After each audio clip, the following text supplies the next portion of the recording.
যুক্ত হচ্ছেন সহকর্মী বাজিদ সাদ। সাদ, যেহেতু কাল থেকেই ছুটির দিন শুরু হচ্ছে, সেক্ষেত্রে মানুষের আসলে ভিড় কেমন দেখতে পাচ্ছেন এবং বাড়তি ভাড়া নেওয়ার কি অভিযোগ আছে?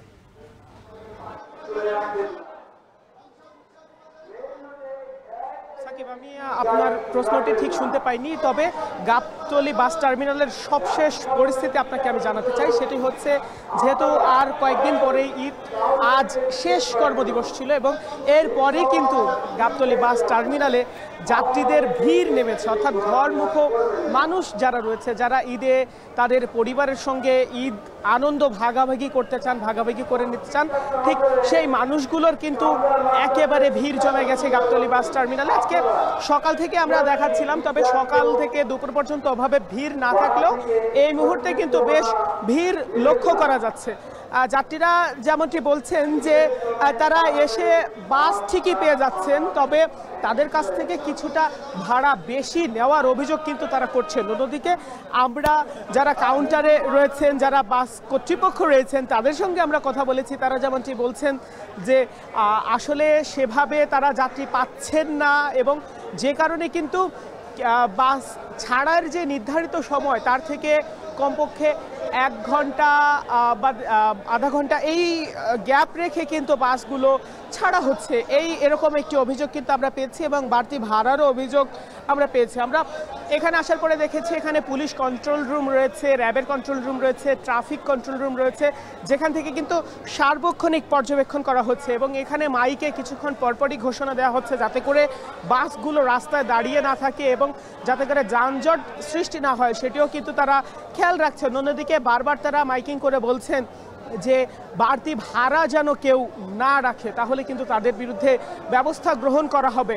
আমরা ঈদ যাত্রী যারা রয়েছে তাদের সঙ্গে কথা বলছি, তাদের মধ্যে একটি খুশির আমেজ। তারা বাড়িতে যাবেন, তাদের পরিবারের সঙ্গে, বাবা মায়ের সঙ্গে ঈদ উদযাপন করবেন, ঈদের আনন্দ ভাগাভাগি করবেন, তেমন কিন্তু উচ্ছল চেহারা তাদেরকে আমরা দেখতে পেয়েছি। তারা তাদের যেই মনের যে আবেগ সেটি কিন্তু একেবারে ঢেলে দিচ্ছেন কথা বলার সময়, যে তারা তাদের বাড়িতে গিয়ে ঈদ করবেন পরিবারের সঙ্গে। তবে এই যে সড়কে যে দুর্ভোগ, সড়কে যেই বাড়তি ভাড়া নেওয়ার যে দুর্ভোগ, সেটি কিন্তু তাদের মাঝে আমরা একদম পরিপূর্ণভাবে দেখতে পেয়েছি। এই ছিল আমার কাছে সবশেষ। ধন্যবাদ সাদ। সাদ ছিলেন আমাদের সঙ্গে, তিনি ছিলেন গাবতলী থেকে। ঈদ উদযাপনের নৌপথে বাড়ি ফিরতে শুরু করেছেন দক্ষিণাঞ্চলের মানুষ। সবশেষ খবর জানাতে সদরঘাট থেকে যুক্ত হচ্ছেন সহকর্মী সানি মৃধা। সানি, জানাবেন যে সদরঘাটে যাত্রী আমরা দেখতে পাচ্ছি অনেক, সেক্ষেত্রে বাড়তি ভাড়া নেওয়ার কোনো অভিযোগ আছে কিনা কিংবা যাত্রীদের চাপ কেমন দেখতে পাচ্ছেন?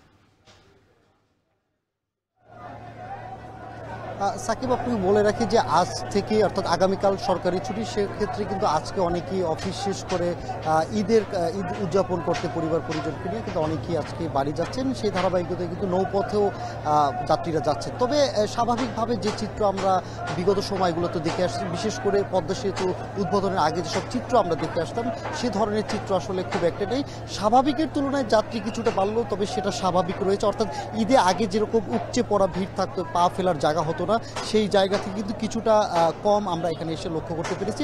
একই সাথে যদি আপনাকে একটু বলি, যেসব জায়গাগুলোতে কেবলমাত্র নৌপথই ভরসা বা নৌপথই বেশিরভাগ মানুষ যান, যেমন ভোলা, হাতিয়া, বেতুয়া, কালাইয়া বা ভোলা চরফ্যাশন, ইলিশা, এইসব জায়গাতে কিছুটা যাত্রীর ভিড় লক্ষ্য করা যাচ্ছে। তবে বরিশাল, পটুয়াখালী বা আমতলী এইসব রুটে কিন্তু সেই আগের যে যাত্রীর চাপ কিন্তু এখন নেই। তবে ভাড়া যেটা সরকার নির্ধারণ করে দিয়েছে, এর থেকেও কমে তারা ভাড়া রাখছেন বলে আমাদেরকে লঞ্চ কর্তৃপক্ষ জানিয়েছে, বা আমরা সরকার নির্ধারিত মূল্যর যে চার্ট ছিল সেটাও আমরা দেখেছি এবং সেই চার্টের তুলনাও তারা যাত্রীদের থেকে কম ভাড়া রাখছেন। একই সাথে কিন্তু তারপরও কিন্তু আমরা দেখেছি যে কম ভাড়া রাখার ফলেও কিন্তু কেবিনে পর্যাপ্ত যাত্রী পাচ্ছেন না। একই সাথে যে সময় আমরা আগে অর্থাৎ পদ্মা সেতু উদ্বোধনের আগে দেখতাম লঞ্চে একদম পুরোপুরি ভরে যেত, পা ফেলার জায়গা হতো না, সেই জায়গা থেকে ডেক বলেন, প্রথম শ্রেণী, দ্বিতীয় শ্রেণী বা কেবিনের যাত্রী, সেই তুলনা হচ্ছে না। আগে যেমন কেবিন যাতে করে কেবিন নিয়ে যেন সংশয় না হয় বা কেবিন যেন অগ্রিম পাওয়া যায়, সেরকম আগে কেবিন বুকিংয়ের একটা প্রচলন ছিল, অর্থাৎ কেবিন হারানোর একটা শঙ্কা ছিল। তবে এখন কিন্তু সে ধরনের কোনো শঙ্কা নেই। যাত্রীরা কিন্তু এখানে এসে অর্থাৎ এই নদী বন্দরে এসে কিন্তু তারা একই সাথে কেবিন বুক করতে পারছেন, কোনো রকম অগ্রিম বুকিংও কিন্তু আগের মতো হচ্ছে না। অর্থাৎ এর ফলে কিন্তু বোঝাই যায় যে যাত্রীর চাপ খুব একটা বেশি নেই। এবার কিন্তু সব পথেই কিন্তু প্রায় 3 কোটির মতো যাত্রী যাবে, কিন্তু যাত্রী কল্যাণ ফেডারেশনের তথ্য যাত্রী কল্যাণ সংস্থার তথ্য মতে তারা আমাদেরকে যেটা জানিয়েছে এবার মাত্র 17% নৌপথে যাওয়ার পরিকল্পনা রয়েছে। তবে যাত্রী যত কমই হোক না কেন বা যাত্রী যে পরিমাণে আসুক না কেন, বিআইডব্লিউ কর্তৃপক্ষ থেকে বা আইন শৃঙ্খলা বাহিনীর কর্তৃপক্ষ থেকে তাদের নিরাপত্তা জোরদারের সব ধরনের ব্যবস্থা করা নিয়েছে। কিছুক্ষণ পরপর আমরা দেখতে পারি যে পুলিশ, কোস্টগার্ড বা নৌ পুলিশ সবাই কিন্তু কিছুক্ষণ পরপর লিফলেট বিতরণ করছে বা বিভিন্ন রকম কার্যক্রম তারা পরিচালনা করছে। যে কোনো ধরনের দুর্ঘটনা বা যাত্রীদের নির্বিঘ্নে বাড়ি পৌঁছে দিতে কিন্তু সব ধরনের আয়োজন বিআইডব্লিউটি বা কর্তৃপক্ষরা রাখছেন।